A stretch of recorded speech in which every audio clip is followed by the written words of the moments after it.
Hello. Hello. Right. Do you know, I've been hearing something a lot again lately, and I need to say, if you say this too, and if you've got this, perhaps it's what's getting in the way of your business at the moment.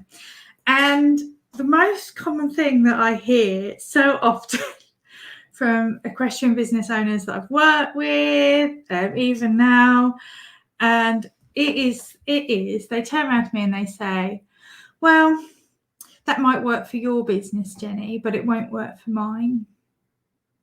And what are they thinking about? What is that in regards to? They are saying that in regards to using email, to using social media, to using online marketing methods to grow their offline equestrian business. And I need to let you know that that's not true.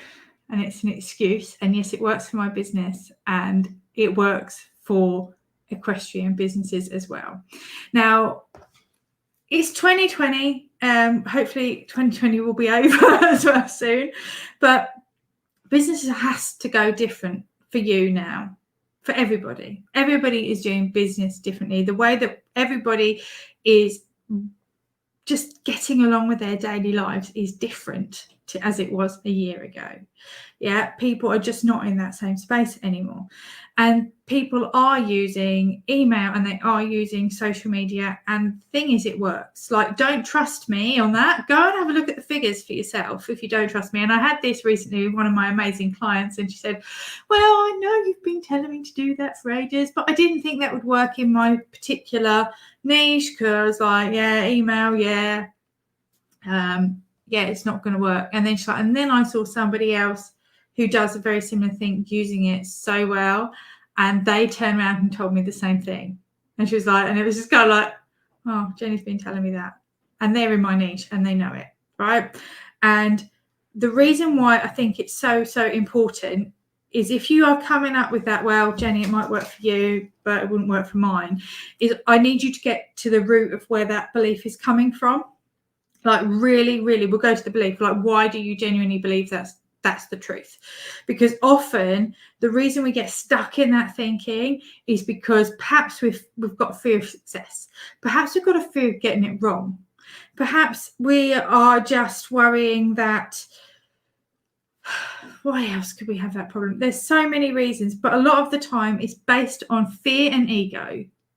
It's based on fear and ego. It's based on worrying that people will be bothered if you send them 100 emails, or worrying that people won't see it, or worrying that people will see it and then they'll say something that you don't want to, say something that's going to make you feel vulnerable, right? But the thing is, what you really need in your business, and what every single business needs, whether it's an equestrian business, whether it's like my business and digital marketing, or if it's a coaching business, whatever it is your business, you need clients and you need customers and you need buyers. Yeah, you need clients, you need customers, you need buyers. Otherwise, you've got no business.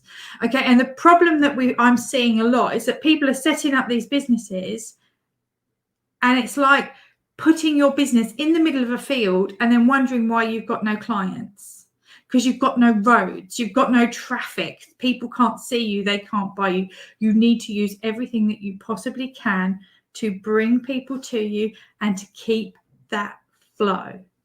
Otherwise it's like building your drive-through where there's no roads. It would be ridiculous. So it's about bringing people to you. And the reason that I often say to go to email first, is because Facebook, you don't own it. Instagram, you don't own it. Your Facebook group, you don't own it. You've got no control over sometimes what you say. You've got no control over what people see. And I had a recent terrible experience where somebody hacked into my Instagram account, and luckily I managed to retrieve it really quickly. But I would have lost the ability to get in front of another, like, I've got, at this current point of view time, I've got about 1,700 people on my Instagram account. So I'd have lost that ability to get in front of them. Yeah. Now, if you rely on Facebook as the way of getting in front of people, and Facebook is your way of getting in touch with people, and Facebook decides that it's going to crash, Or worse, Facebook decides that it's going to take your profile away from you, because it does, and it has, and it can. How are you going to then connect with your people? And it's about building that relationship. So email really, really matters. So don't sit there and tell me, well, Jenny, it won't work for my business, right? Because I work with a lot of businesses. I work with a lot of businesses, and I know it works. I see the results for them. Email works for small business. It works for big business. It works for any business, because it's about putting your customers first and foremost. And in my Gallop strategy, like I talk about 6 things, we go under Gallop. So G is about getting in front of the right people. That is so important. And this works in the right order as well. Get in front of the right people. G. A, apply your aids to serve and sell. So that means show up and say, okay, how can I help you? What do you need? Offer. If you don't invite people, they won't buy from you, right? So A, Gallop.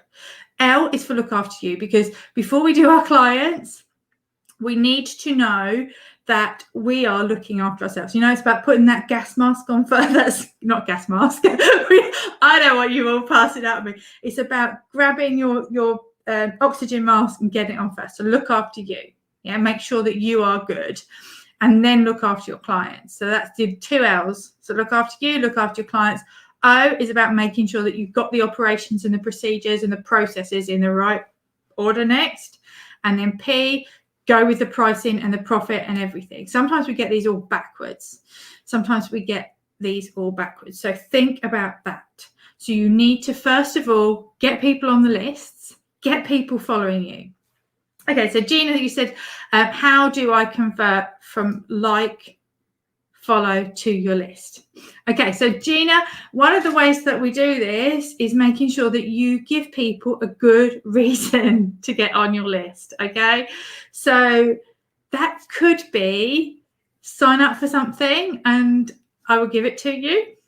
It could be as well, if they are already a client or a customer, you've got a bit of a legitimate interest there. So you can go back to them and say, I'd really like to send some more stuff to you. Would you please get on my list?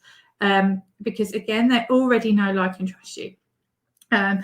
If you've got a client list, check with, I'm not a GDPR expert, right? But check the GDPR rules and make sure that you can use those or ask their permission. You can go and ask their permission to add them to your list, because they've already bought from you. They're on your client list. It's not a case of you gone and scrolling and pulling people on. Okay, so I hope that helps, Gina. But yeah, really, really be key on this, that if you find, so I just want to go back to that reason, if you find that you are coming up with this excuse of, that won't work for my business, that won't work for my business, that won't work for my business, how do you know? Have you tried? And what is the real thing that's making you say that? What is the real belief that's making you say that? Go a bit deeper. Go a bit deeper. Is it just because you're scared you're going to get it wrong? Is it just because you're worried about showing up in front of people? What is the real reason for you saying that it won't work for you if you haven't tried it? And I think we have to try everything. Sorry, check it, try it, but do not judge that it won't work for you until you've tried it. Yeah, it's the same with everything. Like we say, don't make that opinion first. Don't say to your horse, well, that one won't work, that I won't like that one, right? Because again, go back to horses, like thoroughbreds. I am, as a rule, don't have great experiences with some thoroughbreds. So I remember going to ride this horse and thinking, oh, it's a thoroughbred. Oh, it's a mare. It's a mare and it's a thoroughbred. Yeah. And I could have gone straight away, I don't get on with mares and I don't get on with thoroughbreds and I'm not going to ride that one. Yeah. It's just like doing that. Whereas actually, I got on that horse. I changed my mindset around how I felt about it a little bit and was like, okay. And you know, I had the best ride ever. I got the best results ever. She taught me so much. And it was about not allowing my own excuses to get in the way. And I'm going to love you and leave you with that. I hope you enjoyed this. As always, if you need any more support, please do make sure that you are liking, following, leave a comment, and I'll make sure that I get back to you. And I will see you all really soon. Have a great week.